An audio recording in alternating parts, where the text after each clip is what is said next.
Parliament's Joint Committee on Defence will conduct an oversight visit at the porous Beitbridge border fence. The committee will be at the border post for 2 days.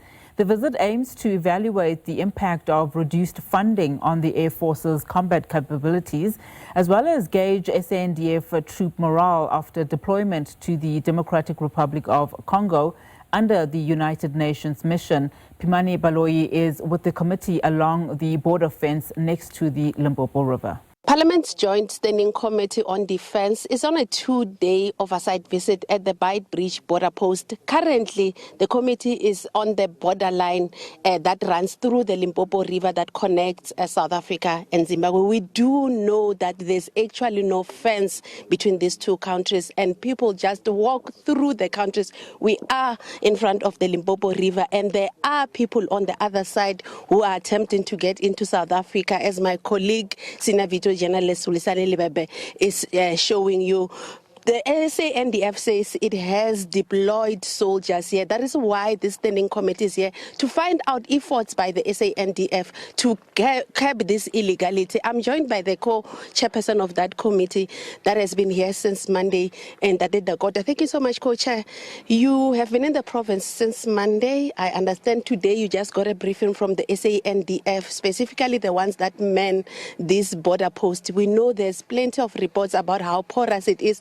As we're standing there, there's people over there who might be Zimbabwean nationals, but also we are at Chirundu village. They say SANDF was briefing the committee about how this village came about. So far, what is your impression of what you have found in this area? Thank you very much, and thank you very much for the opportunity.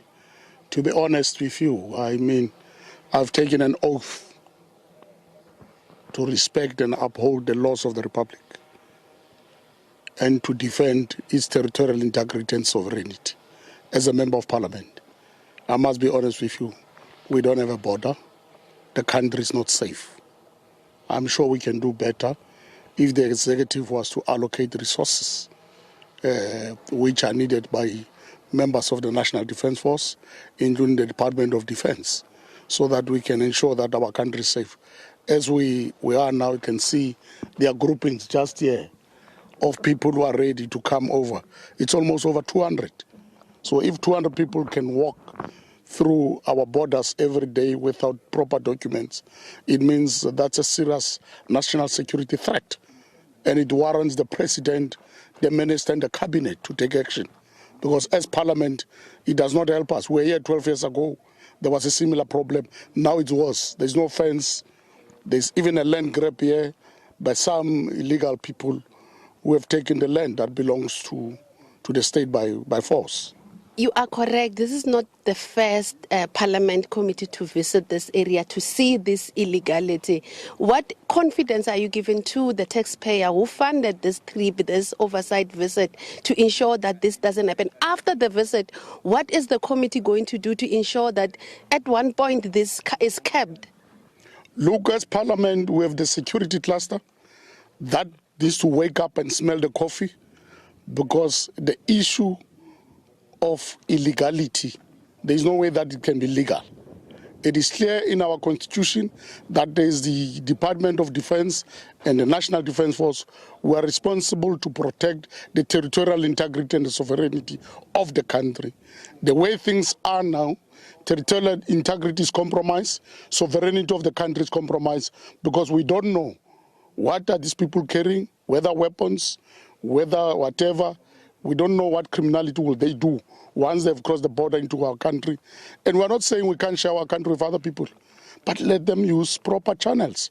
In terms of the Geneva Convention, in terms of the OAU Convention, you must be documented unless you are running away from war. There's no war in our neighboring country here. These people are not running away from war. They are just here for economic immigrants wanting opportunities to contest for opportunities with the citizens and the local. And that in itself breeds instability. And I mean, as a portfolio committee, as parliament, we can't tolerate this type of things, because ours is to protect the country, its people, its sovereignty, and territorial integrity.